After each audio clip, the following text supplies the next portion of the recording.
Assalamualaikum warahmatullahi wabarakatuh. Halo anak-anak kelas 9, semoga kalian dalam keadaan sehat dan semangat. Pada pembahasan Al-Islam kali ini, kita akan mempelajari materi tentang zakat. Nah, apa saja yang akan kita bahas?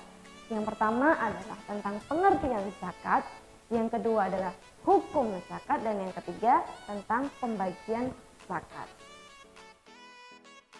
Pengertian zakat. Zakat menurut bahasa berasal dari kata zaka atau tazkiyah yang artinya membersihkan atau mensucikan. Persamaan kata zakat adalah an-nama yang artinya berkembang atau tumbuh. Zakat bermakna membersihkan karena zakat membersihkan harta dari hal-hal yang haram. Hal ini sesuai dengan Quran Surat At-Taubah ayat 103.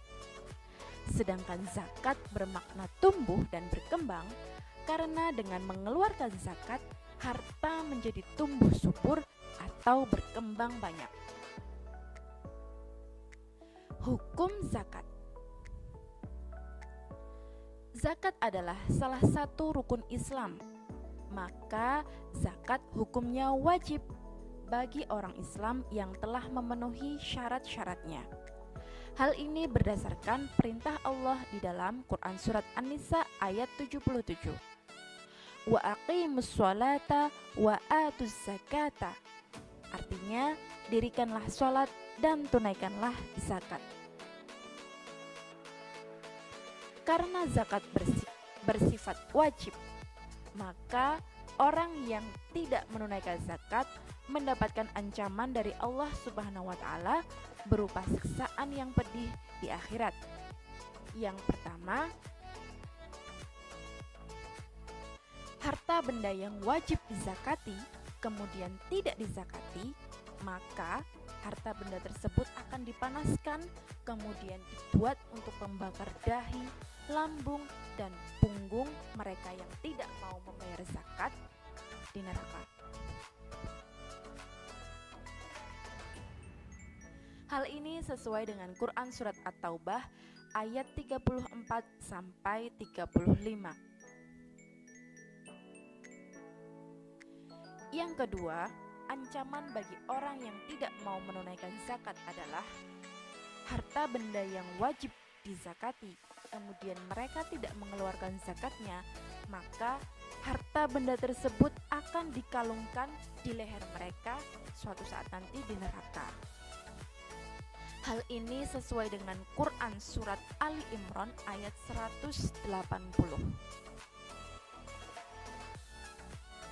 Yang ketiga, ancaman bagi orang yang tidak mau menunaikan zakat adalah harta bendanya akan menjadi ular yang berbisa dan menarik kedua tangan pemiliknya di neraka nanti. Hal ini sesuai dengan hadis Rasulullah Shallallahu Alaihi Wasallam yang diriwayatkan oleh Imam Al-Bukhari, yang artinya barang siapa yang tidak membayar zakat yang wajib atasnya, maka kelak di hari kiamat akan dimunculkan baginya ular jantan yang memiliki bisa yang sangat banyak. Ular tersebut akan menarik kedua tangan orang itu dan berkata kepadanya, "Saya ini adalah harta dan kekayaan yang telah kamu kumpulkan di dunia." Nah, pembagian zakat atau macam-macam zakat. Zakat dibagi menjadi dua, yaitu zakat fitrah dan zakat mal.